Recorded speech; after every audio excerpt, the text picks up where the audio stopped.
Alright, welcome back, guys and girls. I'm still kind of just shooting in the breeze here as to what to take off next.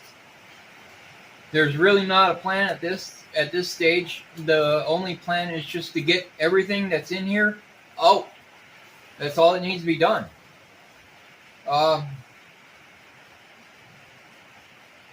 This is Dark Earth Customs, and my name's Joshua, and this is my 65 Thunderbird.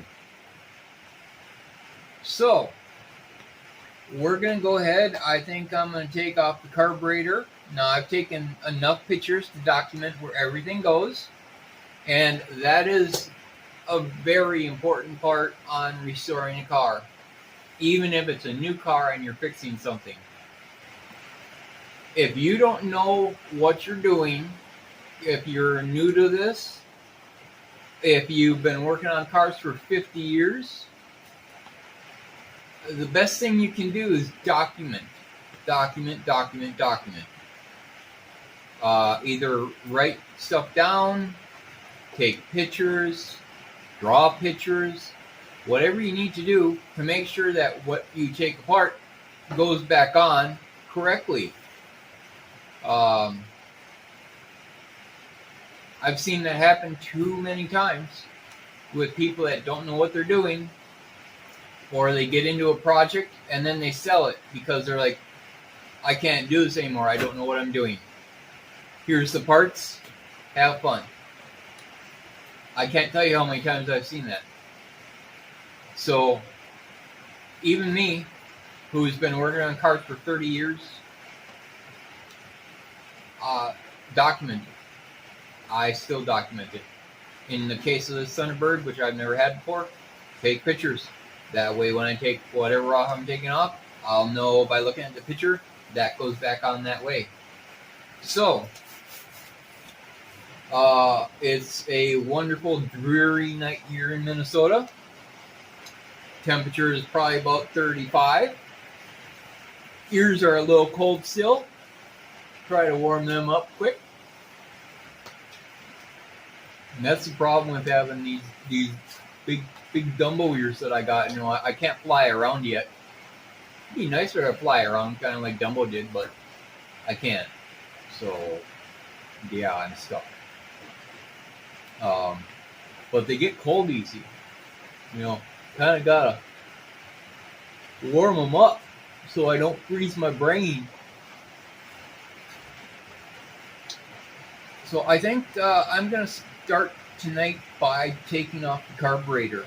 Now, I've taken a handful of pictures, so it is going to be impossible to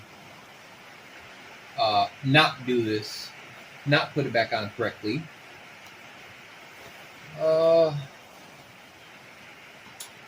I do see screwdriver fell on the floor.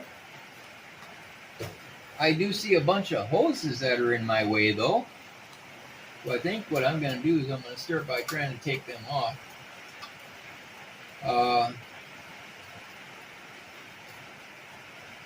Now,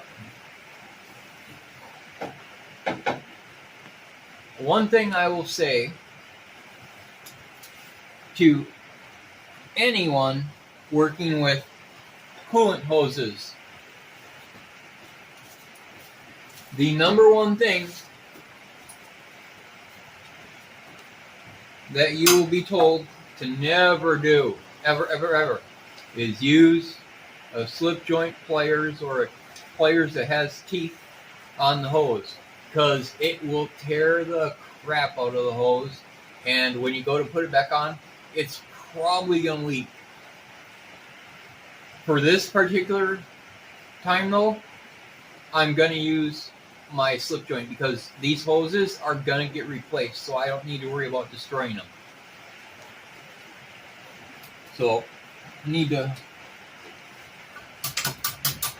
start by trying to knock this clamp loose, which is also apparently stuck to the hose. There we go. It's been on there for so many decades, it's embedded itself into the hose. So, if you're not worried about keeping the hose, just give it a good pinch. Now, have I done this in the past? Am I guilty of doing what I said not to do? Yeah, I've done this in the past. I don't even know how many times I've done it. So I'm guilty of breaking my own rules. I will say this.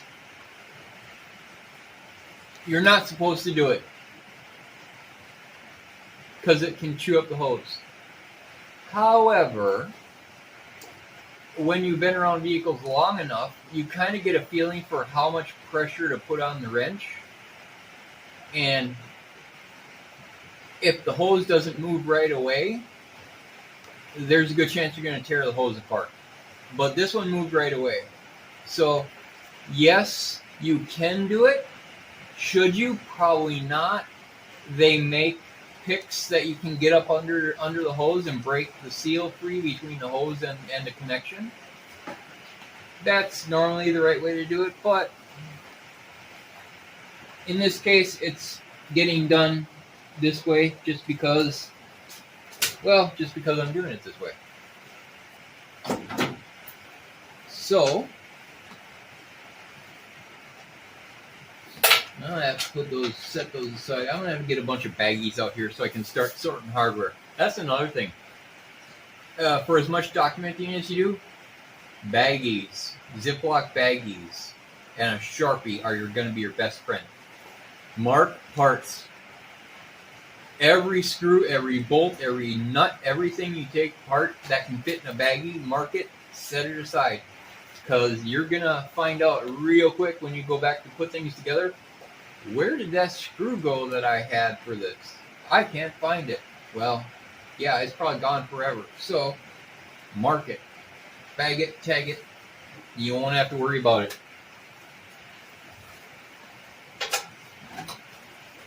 Let's go ahead and get these. Let's see if I can just get this whole assembly off the back of the carburetor. This is such a unique system. I've never seen this before, and I'm not sure what the point of it is. But it actually looks like coolant goes through the carburetor base plate. Because I see it goes out of the water pump, into the base plate, out of the base plate, and then it would go into this hose, which goes down here into the heater core. So, I've never seen that design before. It'll be interesting to look it up to find out why they did it that way. I'm not exactly sure why you would need to cool the base plate, because that's hot coolant. It's not cool coolant. The air fuel mixture that goes into the engine is supposed to be cold. The denser and cooler the air fuel, the better it's going to run.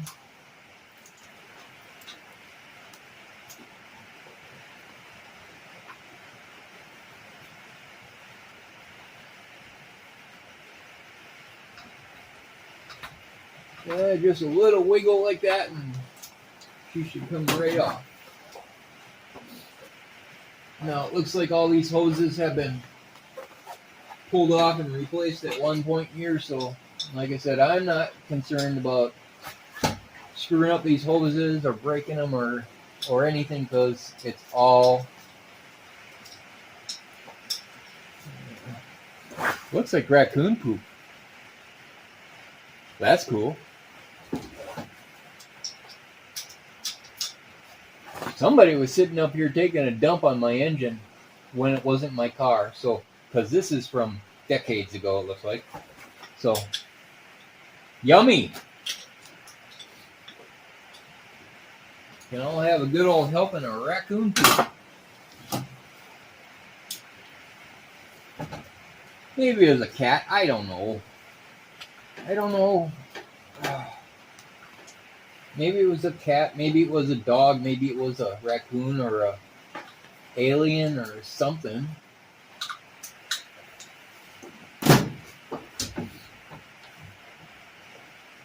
something was up here thinking it had the right to just take a dump on top of this. Well, yeah.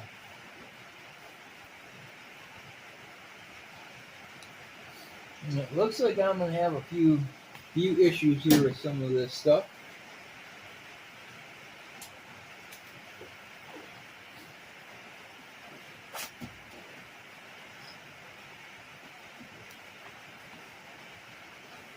That's gonna have to be soaked in PB Blaster.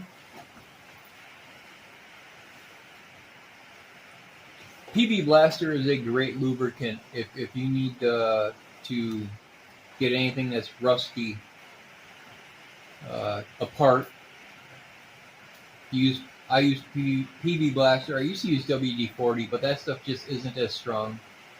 PB Blaster is a very strong lubricant that wicks up into the areas that it needs to. So I imagine some of this stuff is going to have to be soaked. Let's just see what actually needs to come off the carburetor before I take the carburetor off.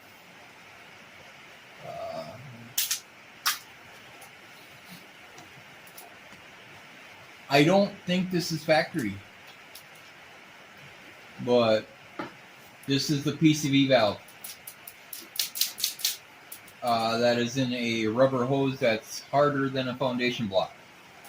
So, there's that. Set that aside there. Fuel line.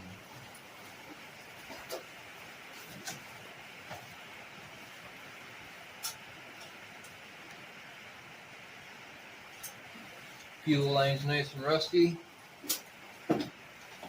Yeah, PB Blaster. Not sponsored. Not at all sponsored. I'm not getting paid for this, but this is probably the best stuff that I've ever found that will loosen up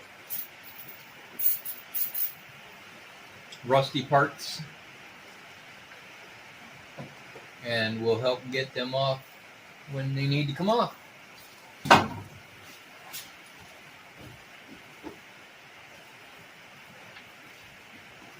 Alright, so we got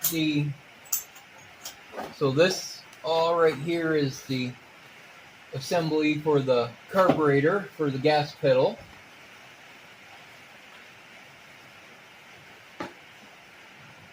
If we can get this unhooked, that'll stay on the engine, and then I can unbolt the carburetor.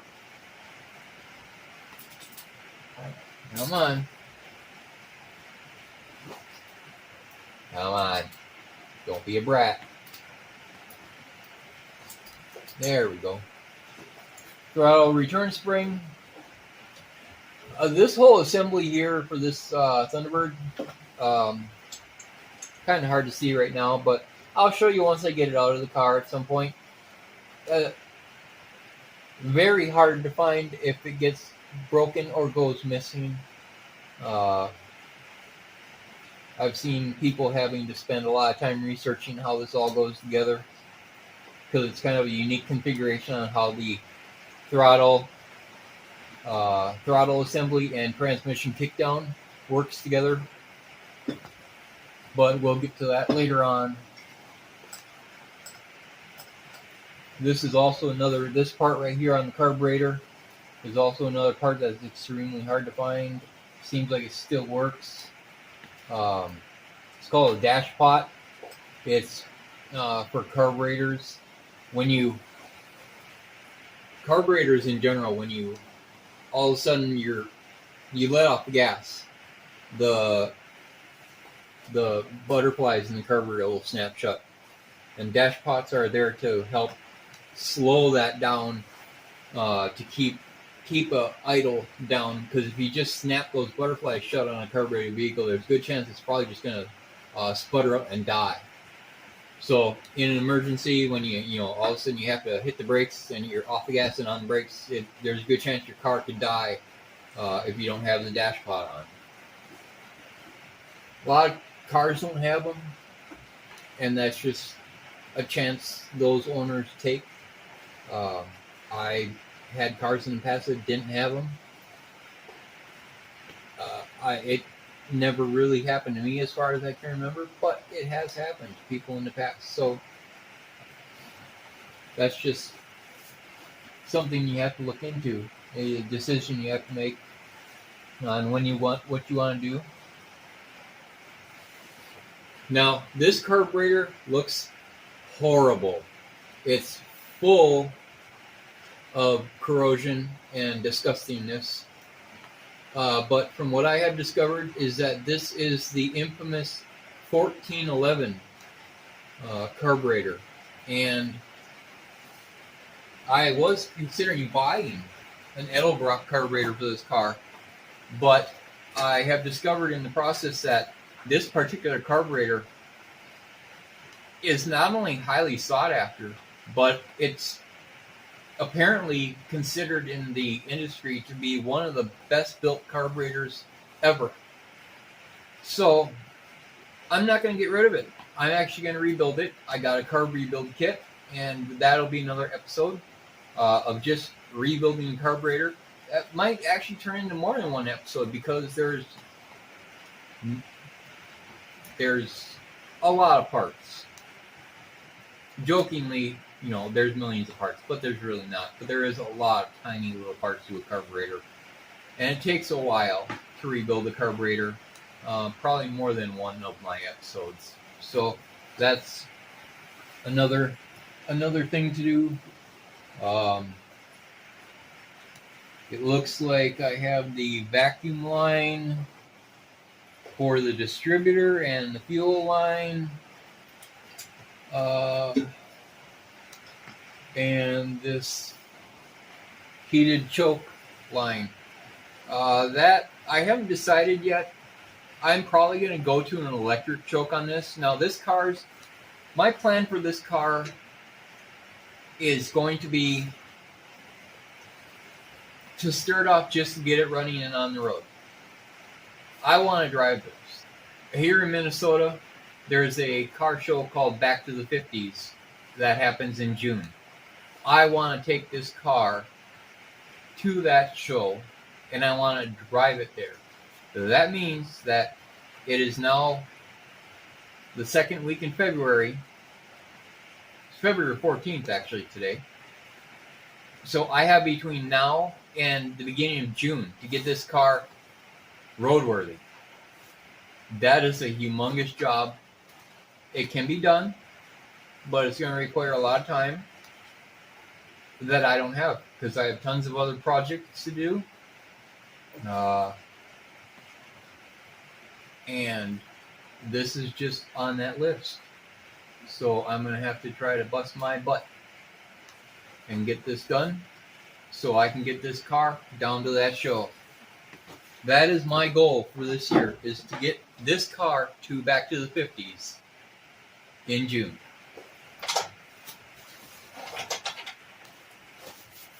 Okay, do I still have... Now, I know I brought that out here. And there it is. And there's that. And I was going to say, I know I brought these out here a couple episodes ago, I think. My line wrench. But I don't think this line wrench is going to work because I think it's the wrong size. Well, that's the right size there.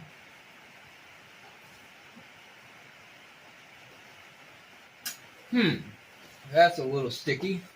One thing you don't want to do, if you can avoid it, is break a fitted line, whether it's vacuum, gas, or brakes. Any line can be remade, but it takes time and usually a good amount of frustration. I've broken countless fitted lines in my past. Again, heating up the Dumbo ears. I have broken countless fitted lines in the past. And it's something I absolutely hate and despise doing, because then you have to try to make a new line. I have the tools to do it. I hate doing it. It's a menace. I'm not a brake guy. Usually these are only handled by people that do brakes. So we're going to try to do our best and not break these lines. All right. Oh, yeah, that was right. I broke the actual brake lines on that side. I forgot about that. That's why I had these out. Okay, this line is coming loose. That's good.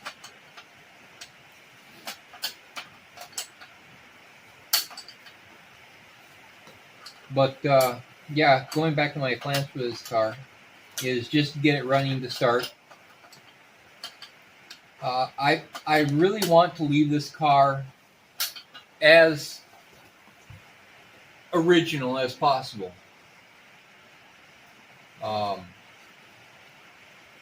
I think I mentioned that in the previous episode. I would like to, there's some updates just for safety reasons that I would like to take and do some certain updates to it. But the rest of the car, I plan to just leave alone.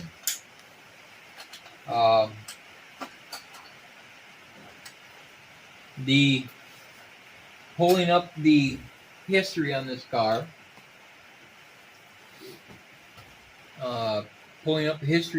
this car was black inside, black outside. I'm gonna leave the black inside alone. I like that. However, the black outside, I'm not sure about. There was a very gorgeous teal option for this car, and maybe at some point in the future I will paint it that teal.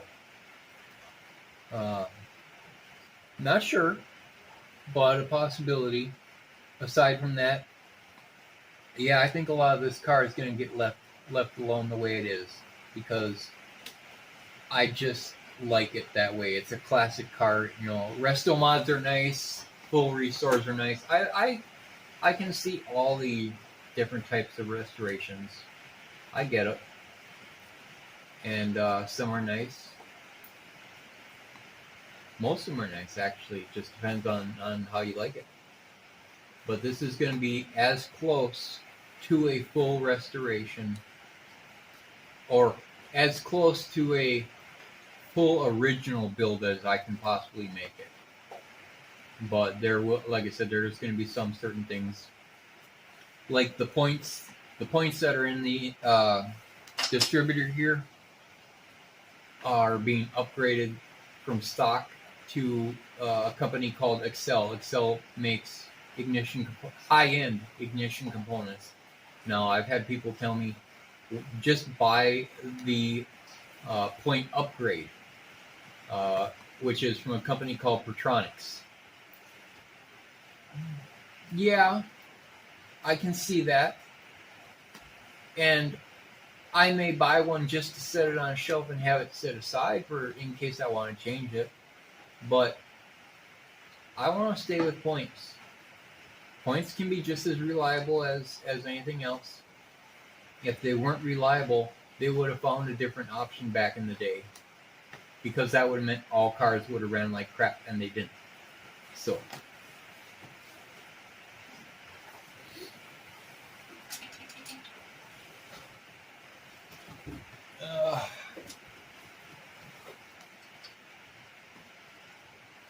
I suppose I'm going to have to take that off when I get the carburetor off. So that means the next thing here, I got a hose there that needs to come off, but that's probably going to have to, well, that's part of the bottom plate. I can get the carburetor off without that. Darn it. Tripping over stuff. Again, that leads me back to not enough room in here, but there will be at some point.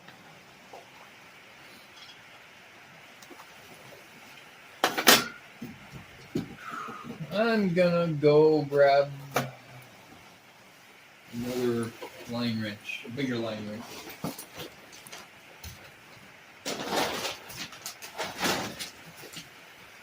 All right.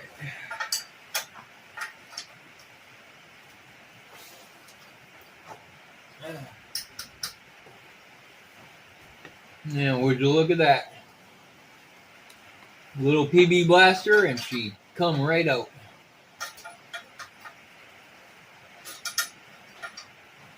Sometimes that's all you need is just a little lube.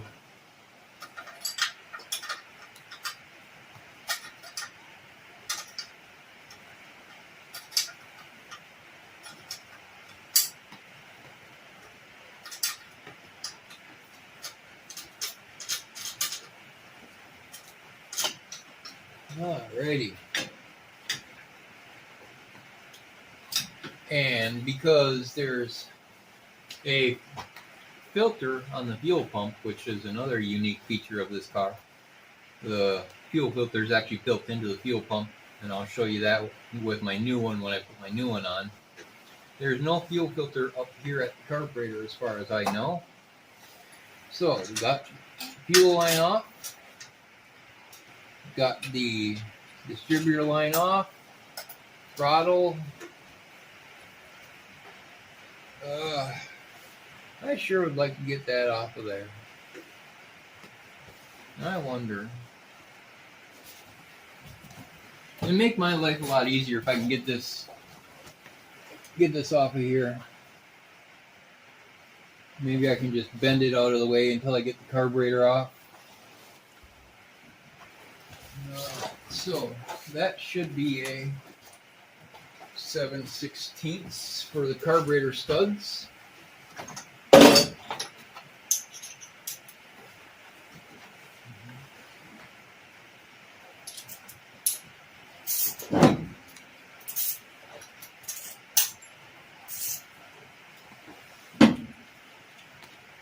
Oh, that's not nice.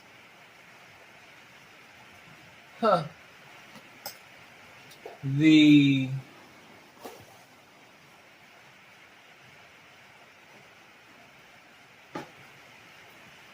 Wow. Yeah, I'm not sure what happened there. There must have been a loose piece. Because the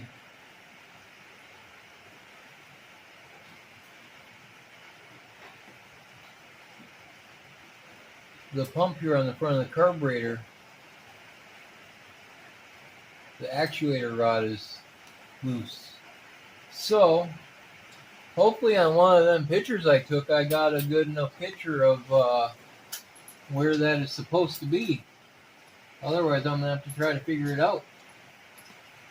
Because, of course,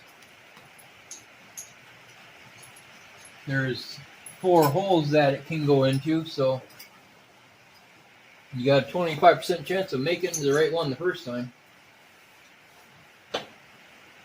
Alright. Oh, well, that's unique. I've never seen that before.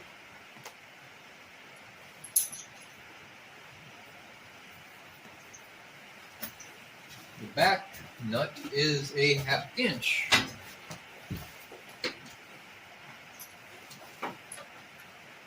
The back nut has been lost and replaced because these are supposed to be 7/16.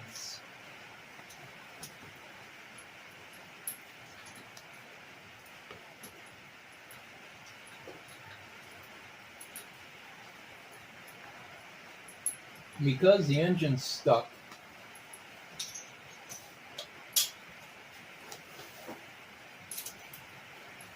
I'm going to have to pull the torque converter out with the engine, which is usually not something that's preferred, because I'm not going to be able to get to the torque converter bolts because the engine won't turn over.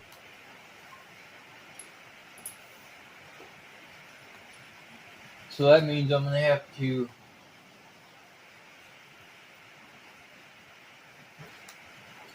I'm not even sure if I got enough room with that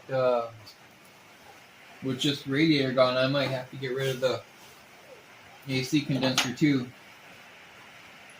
I think condenser, whatever, evaporator, condensers. It's all air conditioning parts, and I don't know air conditioning.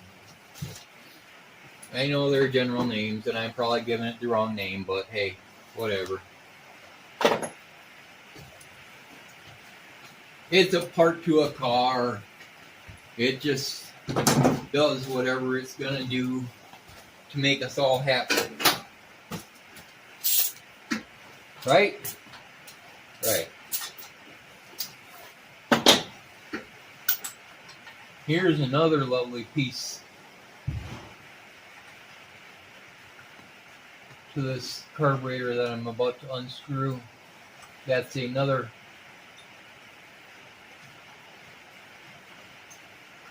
never find piece. This. I mean, it can be made, obviously, it's just an easy piece of metal, but this is where your return spring hooks up to for the carburetor. Alright. And carbs are just that easy, come right off, just like that. Make sure everything's coming off the way it's supposed to. Come on. There we go. Alright, now let's go ahead and get these lines off of here, because the problem is if these lines stay on here, there's a good chance they could get bent or broke, and we don't want that. That's not good. So let's go ahead and try and get these lines off of here.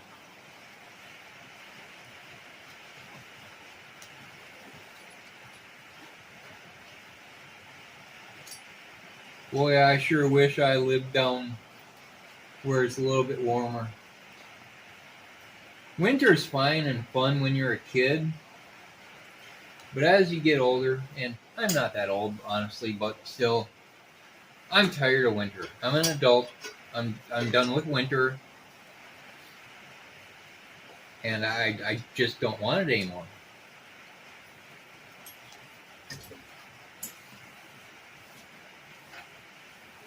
I don't want to deal with winter. I don't like winter. I don't like the cold. I think winter should only be allowed to snow for Christmas, and then it goes away. What do you guys think? Do you think winter should only be allowed for Christmas time? Now, what did I do with my other liners? There it is.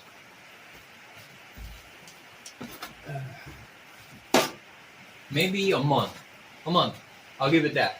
It can be cold and snowy from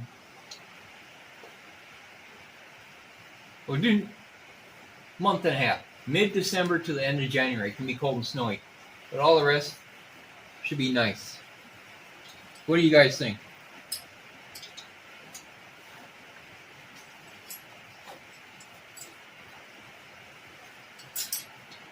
Yeah, and that line fitting is coming off just fine. Good luck getting that back on, because it's going to be on the car, so probably have to take this cover plate off. This heating tube is going to be a bear, I think, so I'm going to get this line off first, so I can... Oh, I don't like that. That's a little gross down there, it looks like. I still don't understand why they would run coolant through there. It doesn't make sense. It don't make sense. And what does Judge Judy say? If it doesn't make sense, it's not true. So why would they do that?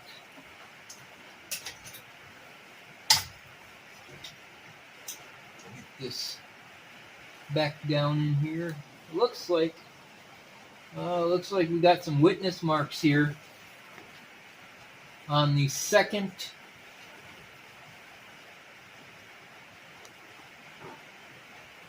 Yeah, it looks like there's some witness marks here on the second hole. So that must be where it came from. Witness marks in the automotive world are not where you find dead body lines. They are areas on a part or a bolt or hardware or something where it shows that this part had this part on it, kind of like a groove or a notch or something, just to let you know that this is where this part was.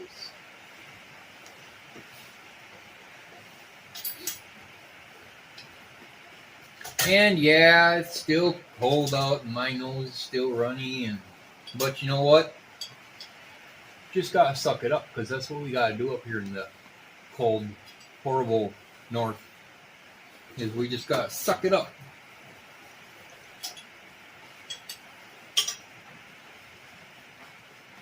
Alrighty, there we go.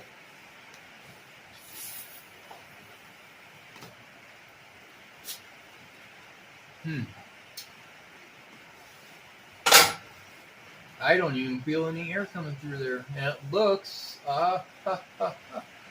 yeah, it looks like somebody already broke this before. And they rigged it in with a smaller tube. No, that's bad. And I can't even blow through it. But what use is this if I can't blow through it?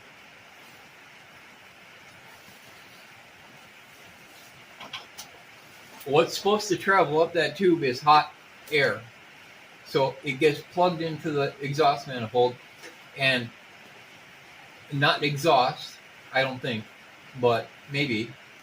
Hot air comes up through that pipe and then goes into the choke housing to warm the choke up. So it's a heated choke.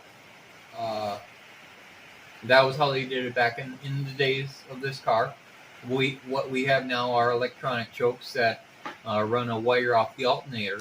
So once you start the car up, it gradually heats up the thermal coil inside the choke and then opens the choke that way. That's what's going to happen on this car. Heated chokes, not reliable, and that's what I meant by there's going to be some slight upgrades, I think, that are going to be beneficial to the process. So, for example, I'm going to upgrade to a wired electronic choke instead of the heated choke. I'm going to upgrade to the Excel points instead of the standard points. Stuff that's going to make the car run better, and because it's going to run better, it's going to be safer.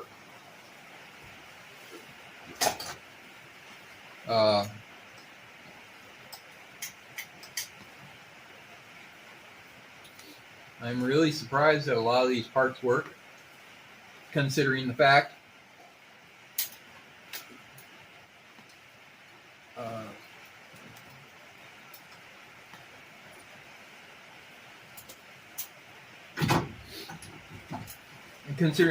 of the issues with the engine.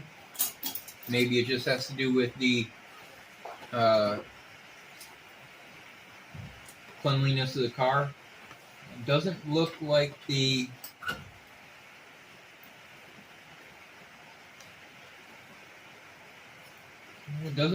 back butterflies are opening. These are butterflies. I know they don't look like butterflies, but that's what they call them. They're called butterflies because they open like that. And this is a 4-barrel because it's got 4 barrels. This is the primary. This is the secondary. The secondary is what opens up when you stomp on the pedal. When you push on that go pedal and the car goes whoosh. And it's because the back secondaries are opening up. And it doesn't look like my secondaries. It looks like they're frozen. So I guess I'll have to deal with that. That's all fun. Looks like the rear pump is probably seized. It's all got to come apart, I guess.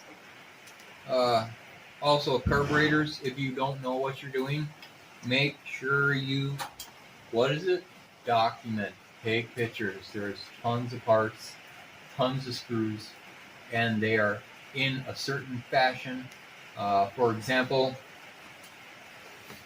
these two screws on the bottom here have a spring because they go in and out. These are going to be your air fuel mixture screws. It measures how much air is coming in versus how much fuel is going in, and it combines the two at such a rate to make the car run right. If you screw these up, you're going to spend a lot of time fixing it. So the best option for those, because it all has to come apart, is when you take a screwdriver and you start unscrewing the air mixture screws, count how many times you unscrew it till it comes out.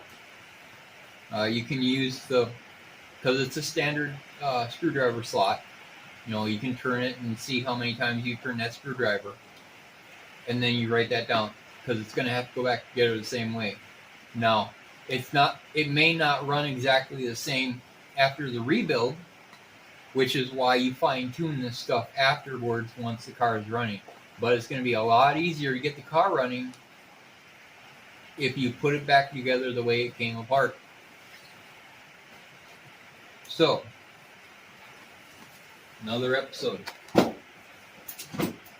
right. Whoa! My nose is running like a Democrat from the truth. Wow.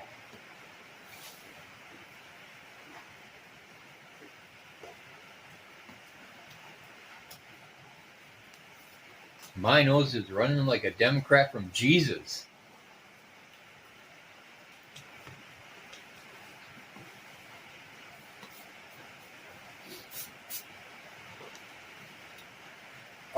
Yeah. Well, at least it's not. Wait.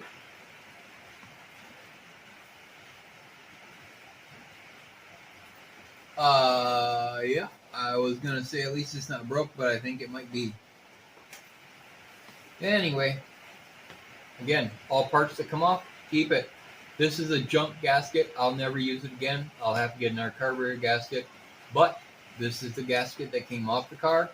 And you want to make sure that the gasket you buy looks exactly like this. So until you get your replacement, don't throw anything away, no matter what it's for. Just set it aside. When you get your new parts, when you order your parts, when you go into town and go to the auto parts store and get your parts, take it with, look at the picture online, hold on to it till you get your new one, then throw it in the trash, because you're never going to want to use it again. All right. Now, now we can get to this, can't we?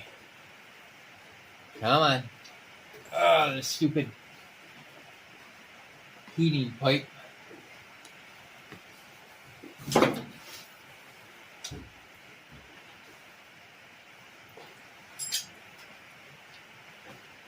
Come on.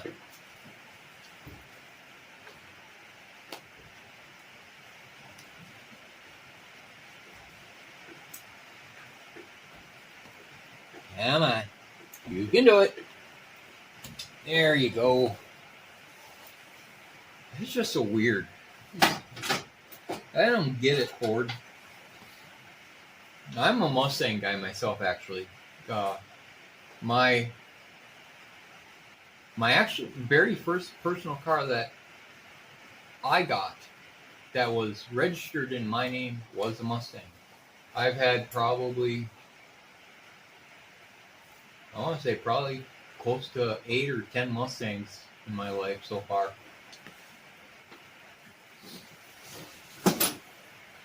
Some of them I bought from other people, some I bought from friends. And if it has to do with Fox Body Mustangs, which is the 79 to 93 series Mustang, it's called a Fox Body because it's built off the Fox chassis that Ford designed. That is, in my view, the best Mustang ever made. Uh, it's a Mustang frame and body that was almost perfect from the factory, with just slight modifications. Strut tower brace.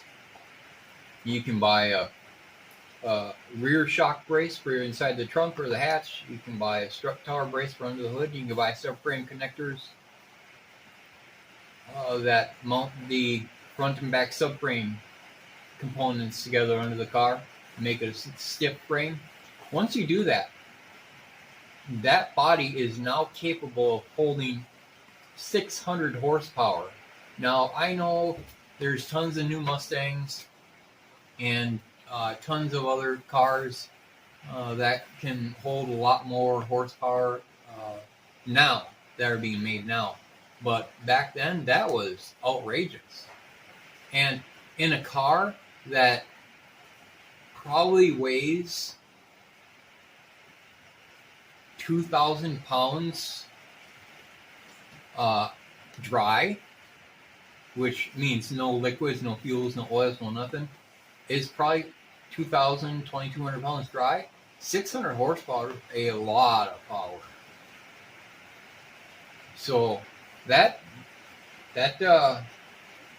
those Mustangs, I love them to death and they're fun. And if it has to do with Fox, I'm the guy. I know all about them, and I have racks of parts because I just was never willing to get rid of anything. When I had to get rid of a Mustang, I would strip it down, spend a few days just gutting the car down to the frame, keep the parts, scrap the car, which I now understand was probably the dumbest thing I've ever done, because out of the 30, 40 cars I've owned so far, I regret getting rid of almost every single one of them. So if you got a car you love, find a way to keep it if you can, because you're going to regret getting rid of it later.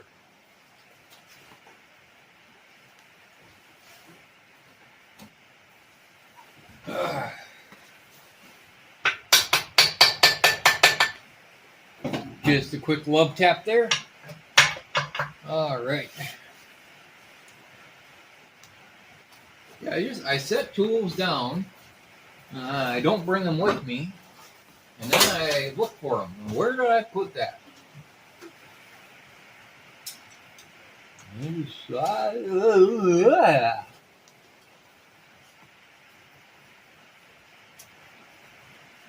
Thank you, Ford, for being so ridiculous with this engine. I mean, I know it's the FE, which stands for Ford Edsel, so it was still under his Henry Ford's son's name, Edsel. But some of the stuff, boy, I'll tell you what, I just don't get it. You know, you look at some things and say, boy, I sure could have designed that better. Maybe.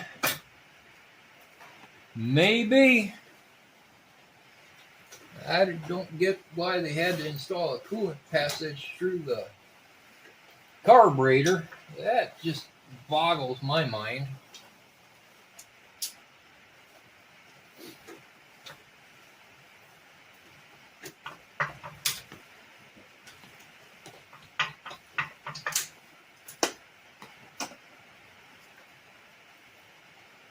Oh, come on.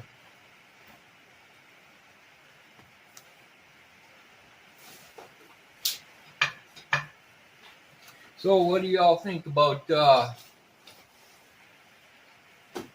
all these weird things in the sky recently? A lot of weird crap flying around, isn't there?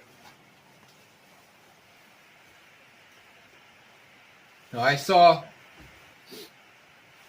on Twitter, actually, I saw from Mark Dice, who saw on Twitter. Mark Dice is a really good guy, he knows a lot of good stuff, that the word Project Bluebeam was actually trending on Twitter. Now, those two words I would have never thought would have come to the light of day to the regular public. Because that is something that usually only people that study, let's say,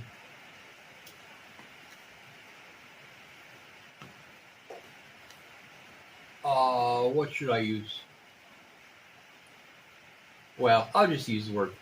It's something that people that are usually called conspiracy theorists, you know, those really crazy wackadoos that say all these weird things that all of a sudden come to light. Well, Project Bluebeam is one of them. And I'll tell you, I never would have thought that one would have made its way into mainstream. Out of everything that the government has declassified, that one scared the living hell out of me. And I would not be surprised one bit if what's been floating around in the skies is part of that. You guys can go study it for yourself. Just search Project Bluebeam. Most of that's been declassified. But I'll give you the... Oh, come on.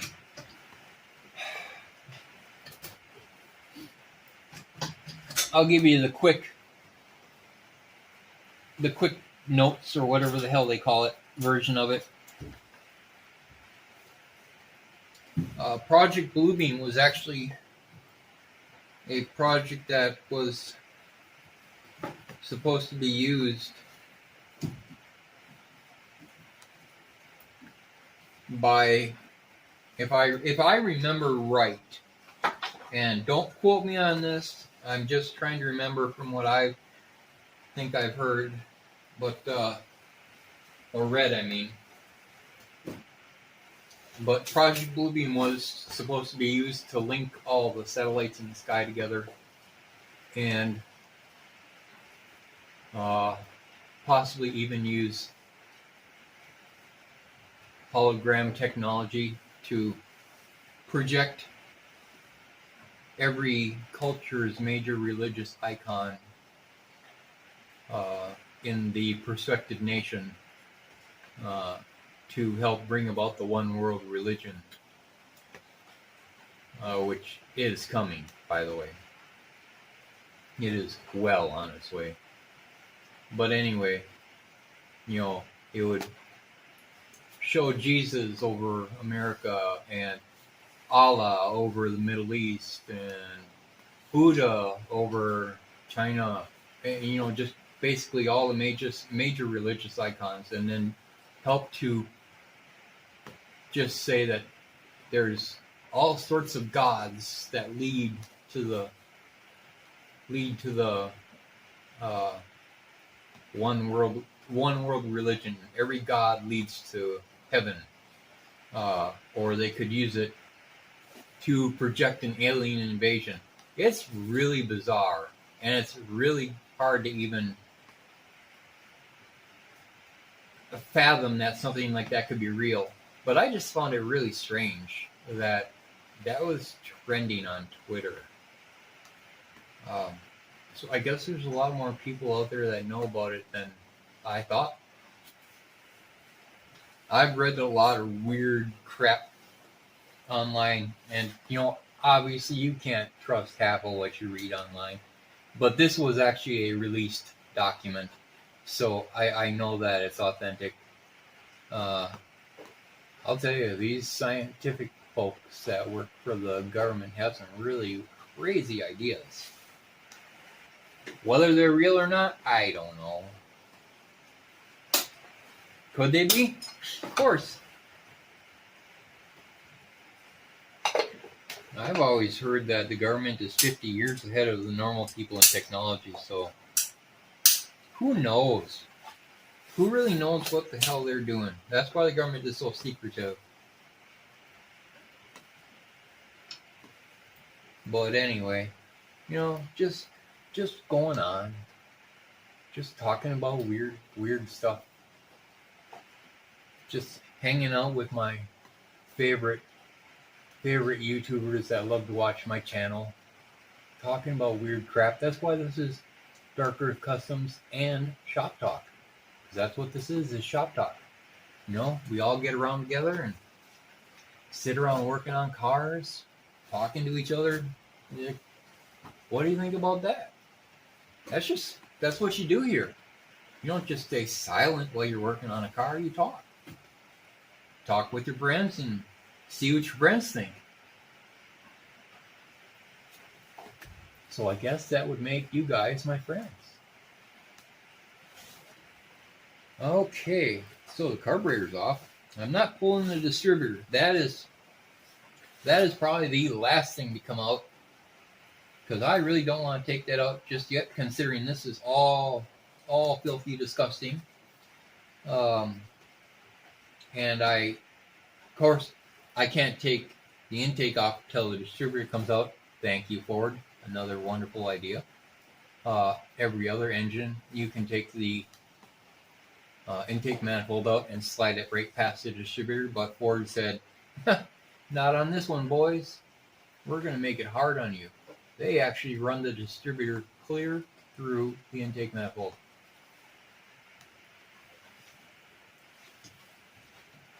Okay, next step. Well, I hate to say it, but I think the next step is actually going to be the belt drives, the accessory drives, the alternator, the water pump, and unfortunately, my nemesis, the air conditioning pump.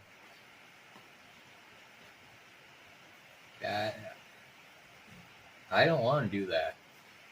You guys want to come over here and do that for me? I really don't want to do this one. That thing must weigh 1,000 pounds. And it's hooked up to all these lines here.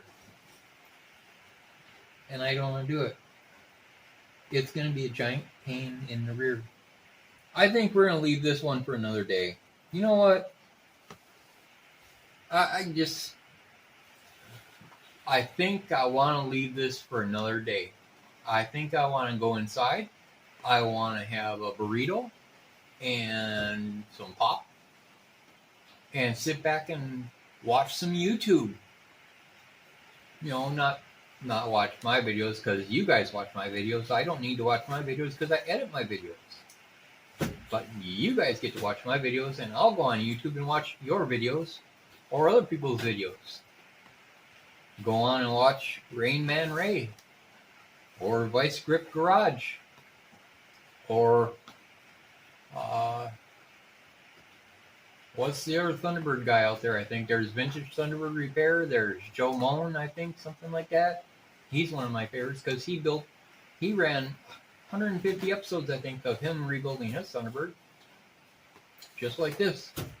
Just like what I'm doing. But, or there's Mike versus everyone. If you want some good commentary on what's going on in this crazy lunacy left-wing wackadoo country, check out Mike versus everyone. Check out Odin's Men. There's so many, you just start with one snowball and they'll just start opening doors, because that's how YouTube analytics works. You click on one thing, it says, oh, you must like that, here's another, and another, and another, and another. But those are the main ones that I watch. Maybe you should check them out too, because they're good. And I enjoy them quite well. So I'm going to go ahead and wrap this up. I think next time we're going to tackle the front of this here. Take off all the belts, take off all the accessories, and go after my nemesis, the air conditioning pump. Once the whole front of the engine is free, then maybe there will be enough room to pull the engine out without having to take off that, which is also a horrible, horrible, evil thing. I hate air conditioning parts. I really do. It's just a menace. I like air conditioning, but I hate working on it. But we'll do that next time. And then we'll just keep stripping everything down until we're ready to just lift it out and roll the car back and set her down on that nice green engine stand that I got my second one earlier. Made a video of. You can check that out. And then we'll break it down, and I will take you guys through a complete rebuild piece by piece, explaining to you how it all works. And then we'll put it back in here, and we'll hook up the old battery and some gas and fire right up.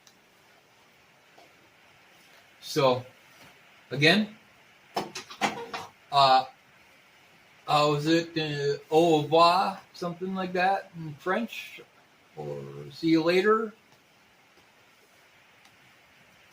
Alrighty, I'm out. Enjoy your night, and I'll enjoy mine.